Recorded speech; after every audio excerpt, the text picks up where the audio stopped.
Olá, José Cardoso, obrigado por ter aceitado o meu Bah, convite. José, uma coisa, é assim, é um empresário e um gestor conhecido e com muita atividade, eu já lhe digo porque é que estou a dizer isto, inclusive com muita interação com entidades públicas. Todos nós temos em Portugal interação. E faz uma coisa que não é muito normal em Portugal e que eu gostava que mais pessoas fizessem, que é não se coíbe de dizer a sua opinião mesmo quando acha que alguma coisa está mal.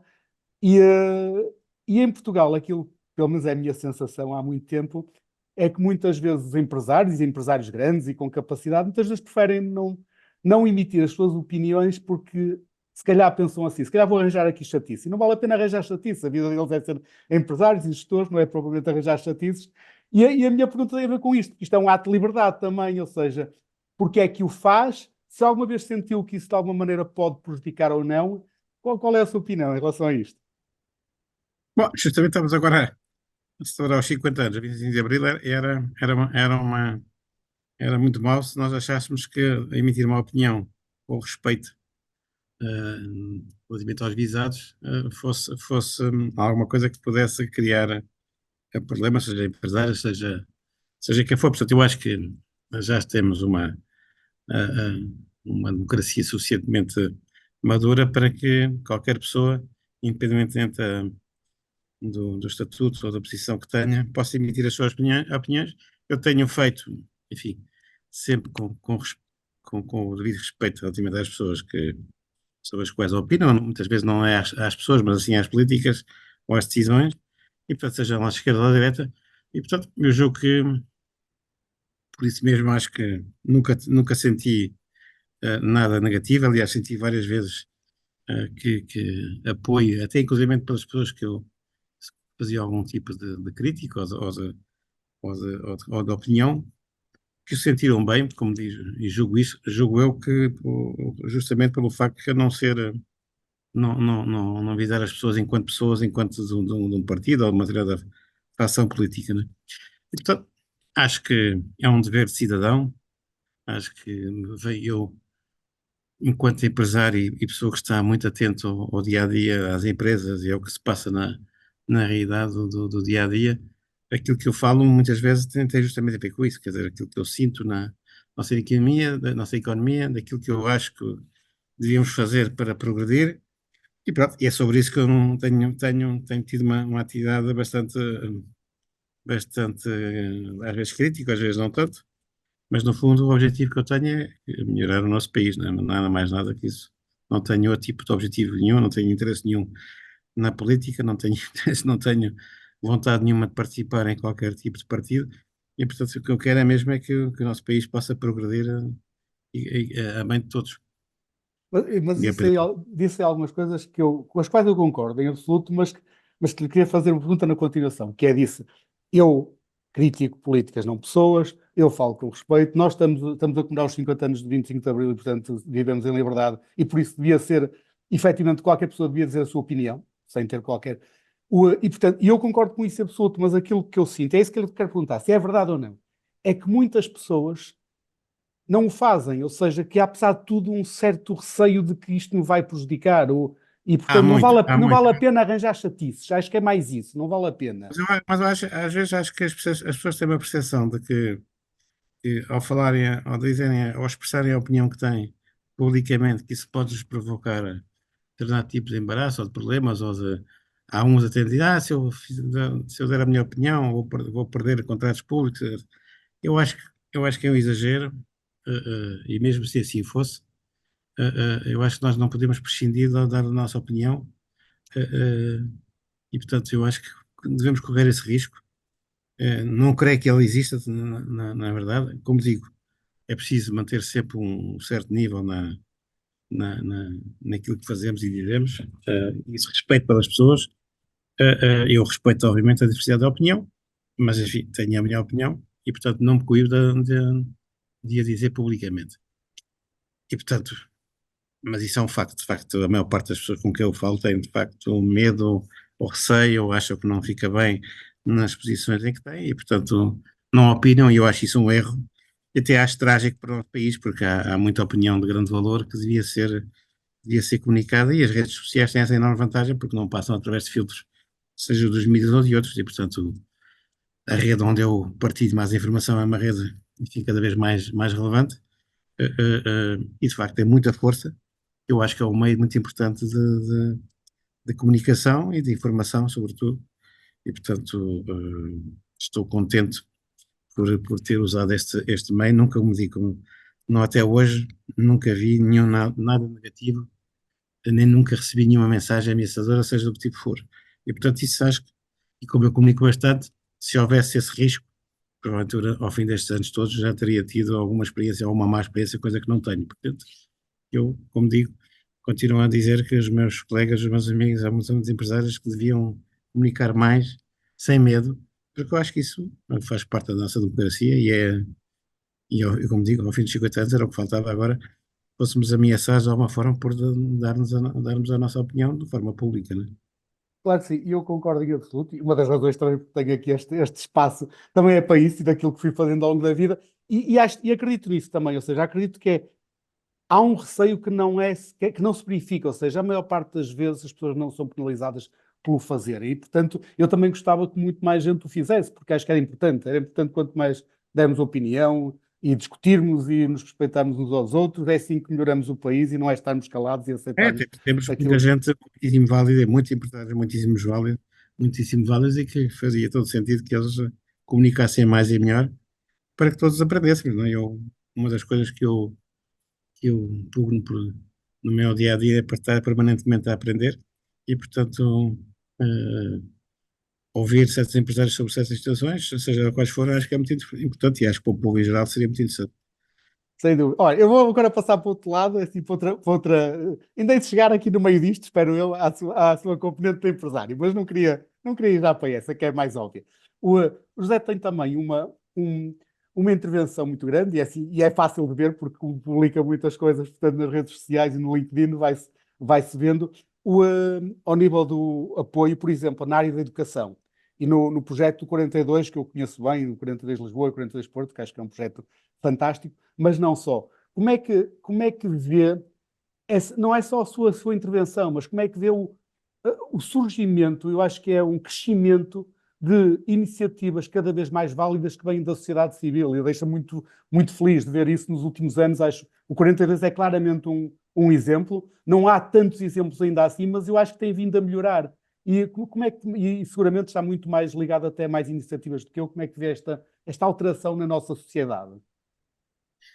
Acho fantástico, e nesse ponto de vista acho que o Pedro Santa Clara, meu querido amigo, tem feito um trabalho fabuloso, né? Primeiro quando foi com o campus da SBE em Carcavelos, e depois mais recentemente com o 42 e com o TUMO. E portanto ele tem uma habilidade particular de convencer famílias e empresários a participar nesse processo de financiamento das escolas, enfim, verdadeiramente revolucionários do ponto de vista da aprendizagem, e que são verdadeiros elevadores sociais, não é? Eu conhecia por acaso a 42, ainda antes de conhecer o Pedro. Eu conheci o Pedro durante o Covid. Eu estava a dar eu estava a fazer uma conferência, estava a dar uma conferência, a participar numa conferência de mesa redonda, e estava simultaneamente a ouvir o Pedro noutra, e foi na sequência dessa reunião que nos conhecemos. E eu conhecia a Escola 42 em 2015 em Paris, e de facto sempre achei que era uma escola absolutamente extraordinária do ponto de vista do sistema educativo e um verdadeiro elevador social. De forma que o Pedro, quando me telefonou um dia ou dois depois dessa conferência, chegámos rapidamente, apoiámos a iniciativa que o Pedro teve realmente primeiro em Lisboa, e depois a seguir no Porto, e depois veremos outras. Acabámos de renovar, aliás, o patrocínio para Lisboa, que tem sido um sucesso inacreditável, e aliás o Porto também. Portanto, nós olhamos isso como formas de give back para a sociedade. Nós temos tido, felizmente, na vanguarda, bastante sucesso, incluído económico e financeiro, e portanto é uma forma de retribuir à sociedade aquilo que parte dos resultados que temos tido na nossa atividade principal. Gostamos de apoiar este tipo de iniciativas que, de facto, são diferenciadoras, são verdadeiros elevadores sociais. Portanto, o facto de ser gratuito, o facto de ser uma formação numa área muito precisa em Portugal, e que pode ser essencial para o crescimento de Portugal nos próximos anos, porque na programação, na altura, faltavam cerca de 100 mil pessoas ano, faltavam cerca de 100 mil pessoas em Portugal e os números de pessoas formadas nessa área são relativamente escassos face à procura.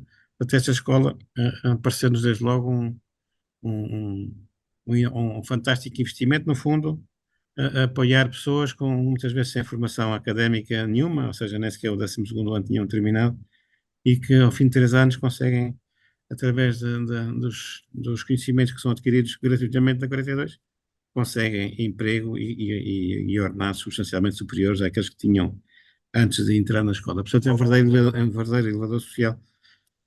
Portanto, nós apoiamos muito isto. No fundo, é a filosofia de apoiar, não oferecer o peixe, mas a cana de pesca, não é? E, portanto, que as pessoas, a partir daí, possam progredir nas suas carreiras autonomamente, com conhecimento e, portanto, e contribuindo para o crescimento da nossa economia. Portanto, é nesse ponto de vista que nós investimos na educação, ou que patrocinamos, por exemplo, quer a Gulbenkian, quer agora vamos anunciar um patrocínio com o MAT, é justamente para, por exemplo, no caso dos mais jovens da Grande e da Alcácer, sejam confrontados com a arte, levar a arte aos concelhos. Há pouco tempo trouxemos 35 miúdos da Alcácer de Grândola visitar o ateliê da Joana Vasconcelos, e foi extraordinário verificar a alegria dos mais jovens. Cerca de 20, de 35 deixaram os seus contactos porque disseram que quando acabassem o curso superior ou o 12º ano gostavam de trabalhar com a Joana.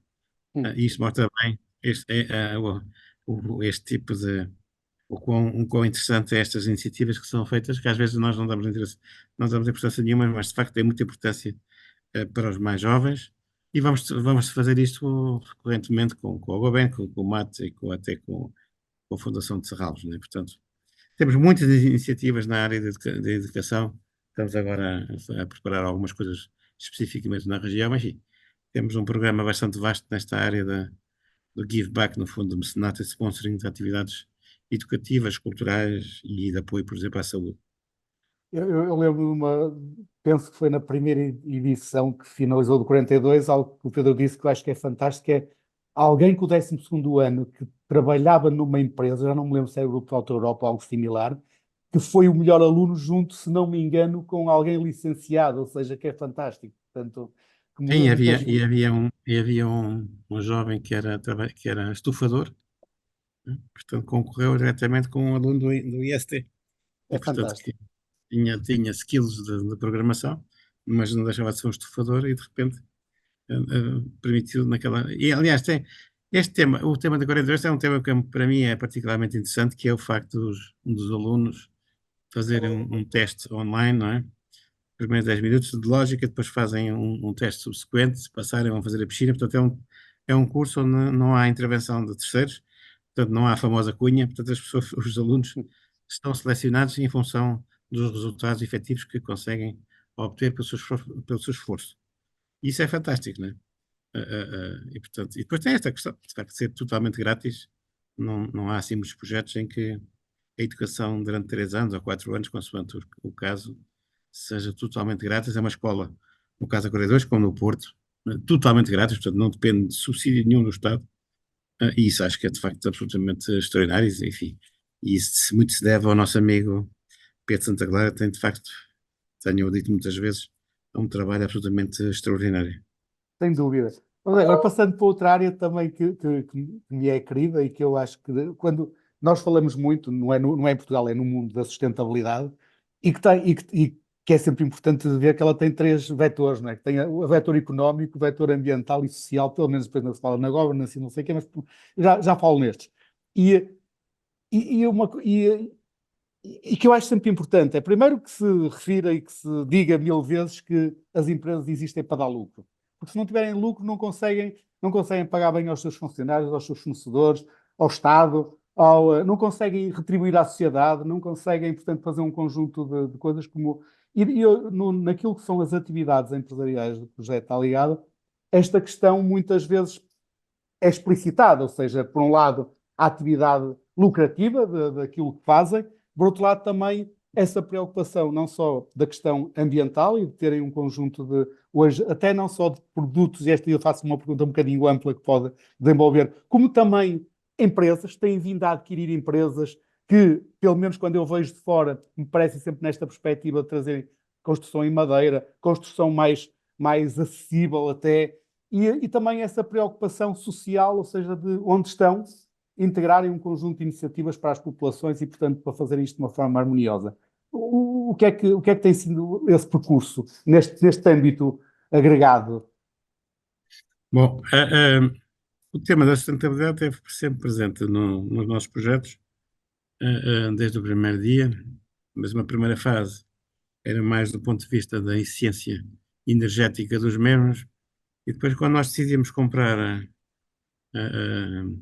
a Comporta, que foi uma decisão de 18, enfim, em março de 2018 e que depois se efetivou em novembro de 19, foi aí que se fez um processo um pouco mais complexo e mais profundo, a reflexão sobre o tema da sustentabilidade num sentido mais lato.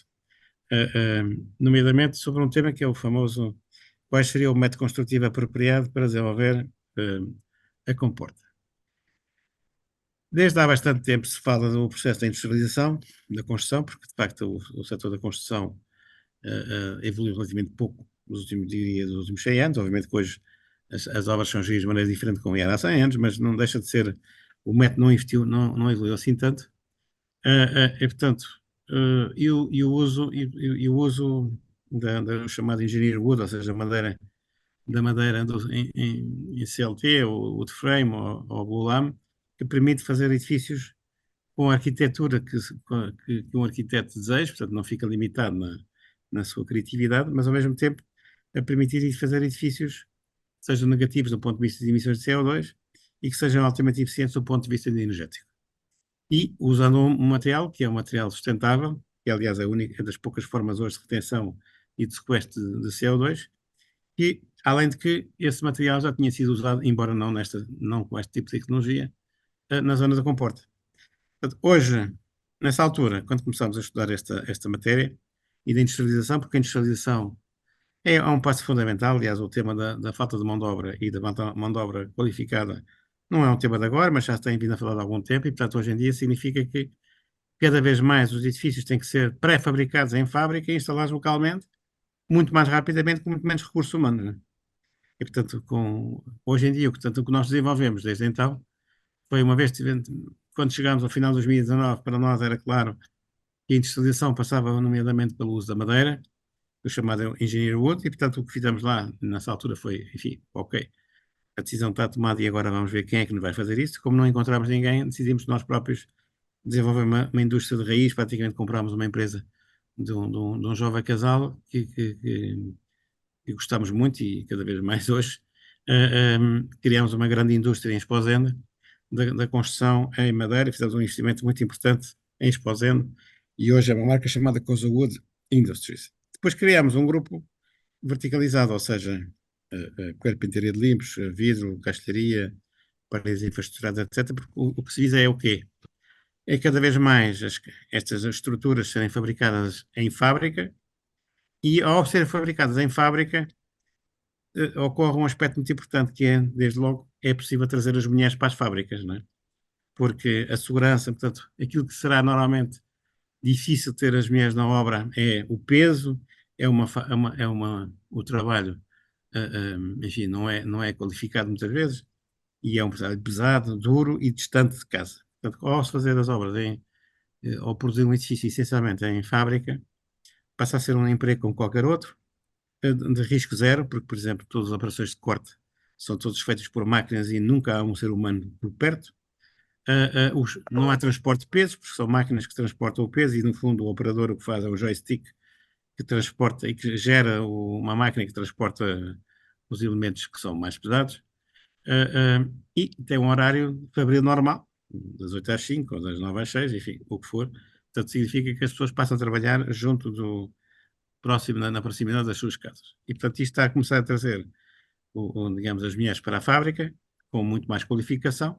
Muitos destes trabalhos, no fundo, são trabalhar com computadores, e, portanto, que gerem todo o processo fabril.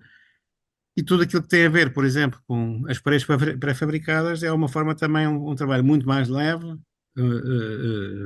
muito mais interessante, menos pesado e, sobretudo, menos risco e próximo de casa. E, portanto, dentro do social, este tema é importante, não? Ou seja, eh, eh, a pré-fabricação tem um conjunto de aspectos muito relevantes, nomeadamente para as pessoas, que, portanto, hoje em dia podemos ter um casal a trabalhar na fábrica, próximo da sua casa, a desenvolver uma estrutura pré-fabricada que depois será montada muito mais depressa no local, no local onde ela vai ser construída.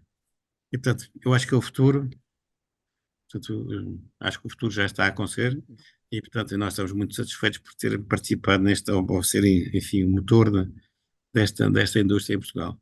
Oh, José, eu não sei se já sentiu isso, parece-me quase óbvio, não tenho a certeza, parece-me quase óbvio que a partir do momento em que se passa no fundo do local da obra, com todas as vantagens que disse, inclusive também outra que eu acho que cada vez é mais importante para as pessoas, que é quando se constrói em obra, o montar o estaleiro de obra é prejudicar a vida das pessoas, às vezes durante meses ou um ano, e portanto, e fazer em fábrica é chegar lá e montar em muito menos tempo e sem criar Nós esse, temos esse impacto. sabes, nós temos um caso engraçado que é quando montamos o nosso primeiro edifício junto do driving range do Dunas. De facto, os jogadores do golfe estavam a jogar, estavam ali a bater bolas no driving range e a 30 metros estávamos a construir um edifício com cerca de 500 metros quadrados de área de implantação. E de facto, ao não haver betão, não há caminhões, não há ruído, não há martelos, não há coisa nenhuma. Portanto, no fundo, é quatro pessoas a montar uma estrutura que, no fundo, é montado como se fosse uma peça, um puzzle de Lego. Um Oh, puzzle não, como se fosse uma estrutura de Lego.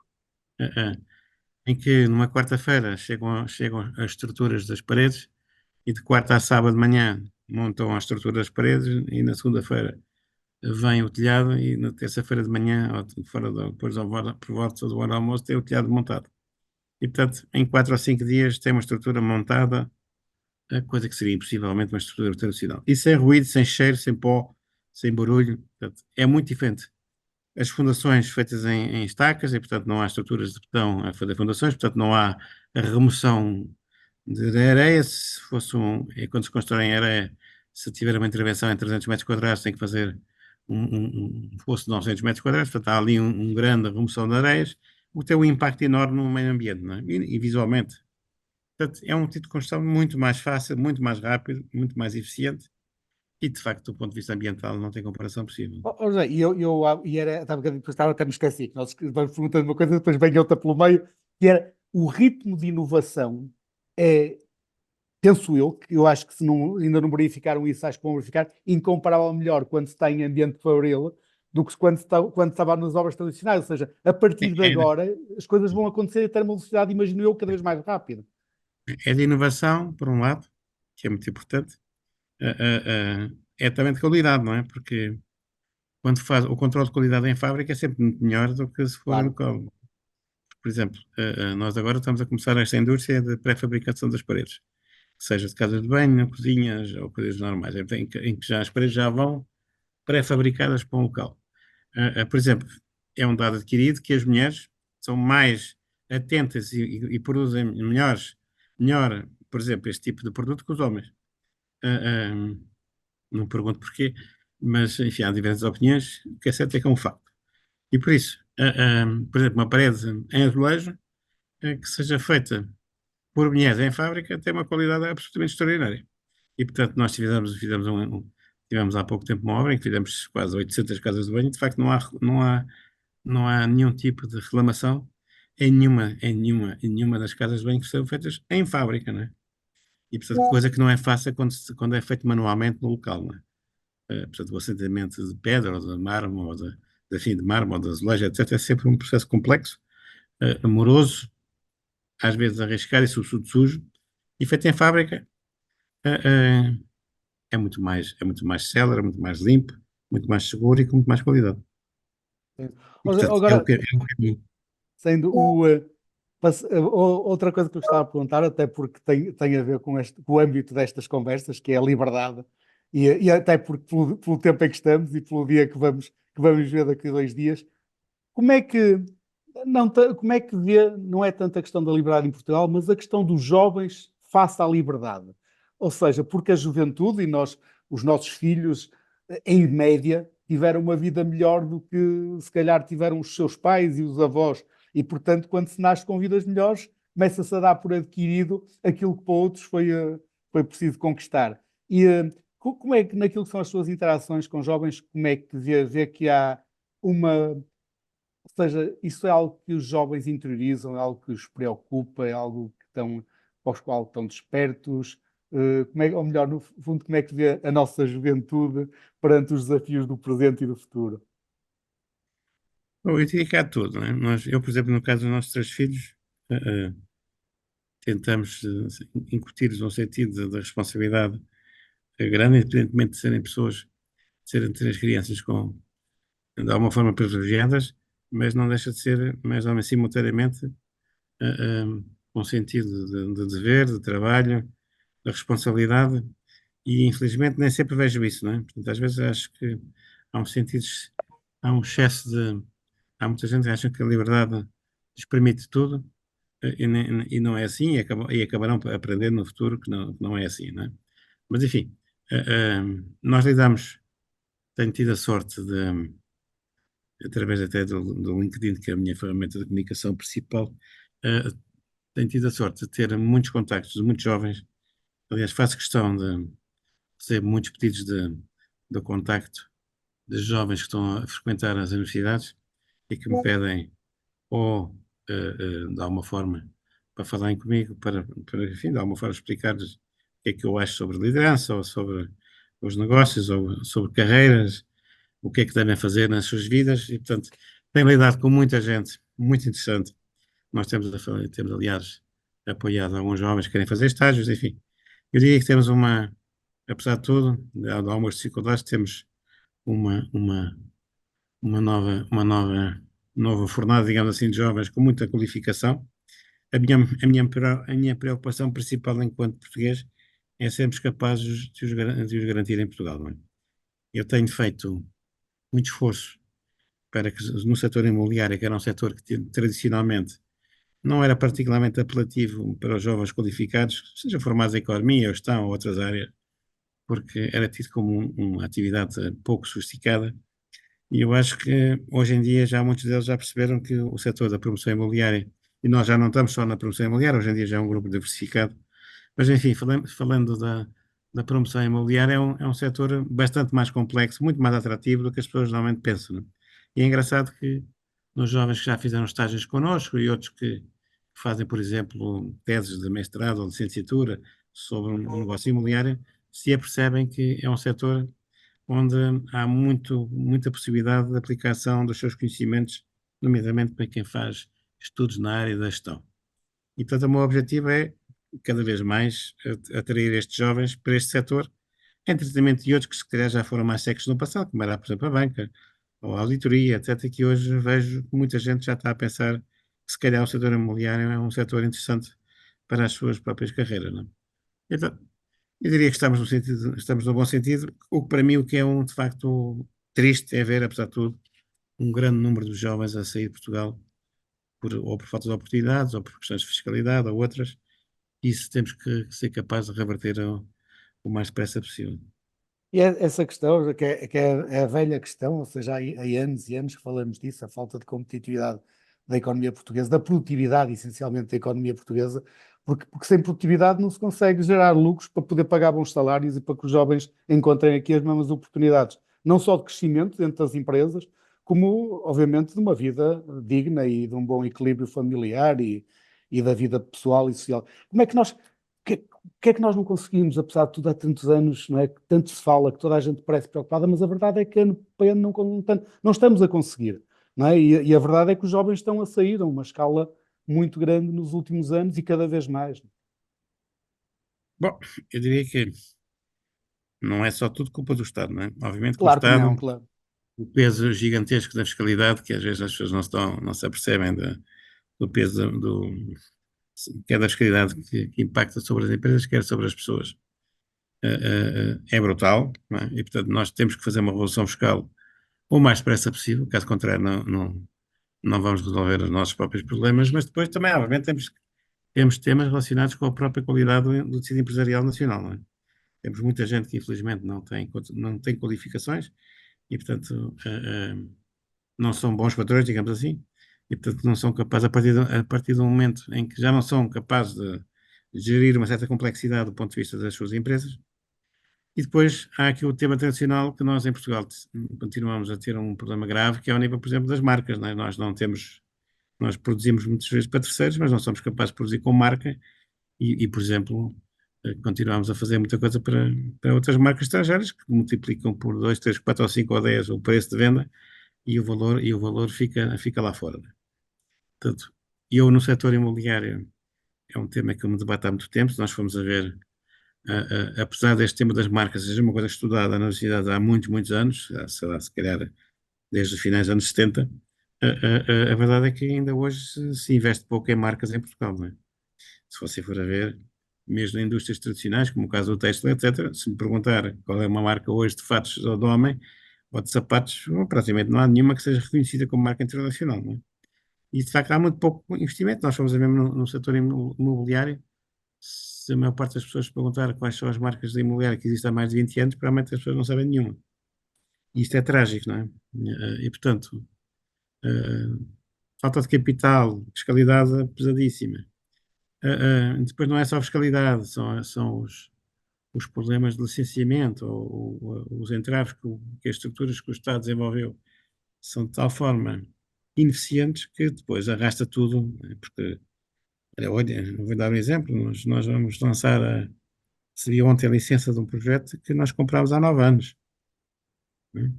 Comprámos há 9 anos e era suposto, quando o comprámos, em 2016, ter um fast track de aprovação. 9 anos. Pergunto como é que se pode ser eficiente, como é que se pode ter a rentabilidade apropriada a um projeto que demora 9 anos, com uma coisa que podia ter sido aprovada. 9 anos em que estava tudo no concurso, foi um concurso público, estava tudo definido nos termos do concurso, mas ainda assim demorou 9 anos. Portanto, este tipo de situações são inadmissíveis e têm que ser resolvidas uma vez por todas no futuro, não é?